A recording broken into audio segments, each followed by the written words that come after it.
एक गांव था, नाम था ढोलकपुर। बड़ा ही शांत और सुंदर गांव था। लोग हमेशा खुशी से झूमते थे क्योंकि उस गांव में रहता था महाराज रायस्टार, जो अपने गांव के लिए एक शेर था, जो कभी अपने लोगों के साथ गलत होने नहीं देता था। लेकिन उस गांव में छुपा था एक डरावना राज, एक राज जो सबके दिल में था पर जुबान पे नहीं।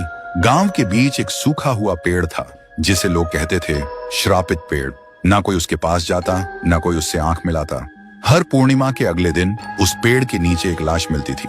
लोग कहते रात में कोई आता है और लाश छोड़ जाता है, लेकिन कभी किसी ने कुछ देखा नहीं, और देखता भी कैसे। जो देखता वो अगले दिन पेड़ के नीचे होता था। एक दिन रायस्टार ने ठान लिया, बस अब और नहीं, इस राज का अंत मैं ही करूंगा, क्योंकि ढोलकपुर का नाम मिट्टी में मिल रहा था।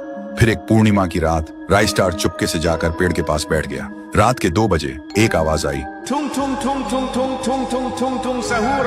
और फिर वो पेड़ भूत में बदल गया। वो भूत कुछ अजीब सा था, एक भयानक शैतानी हंसी वाला चेहरा, आंखें बड़ी बड़ी। वो पेड़ चल के एक घर के गेट को जोर जोर से खटखटाने लगता है। तभी एक आदमी डर के मारे आवाज सुन के बाहर निकलता है। वो भूत अपने लकड़ी जैसे हाथ से एक ऐसा थप्पड़ मारता कि उसकी सांस वहीं थम जाती है, और उसी जगह उस लाश को ले जाता है और वापस फिर से पेड़ बन जाता था। देखते ही रायस्टार का दिल कांप जाता है, पर वो कुछ बोलता नहीं।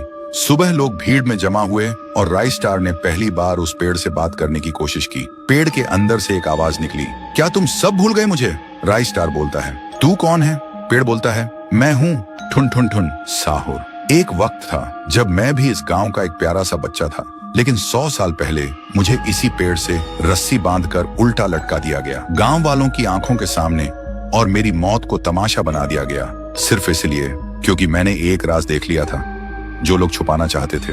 और उसी पल से मेरी रूह इस पेड़ से जुड़ गई।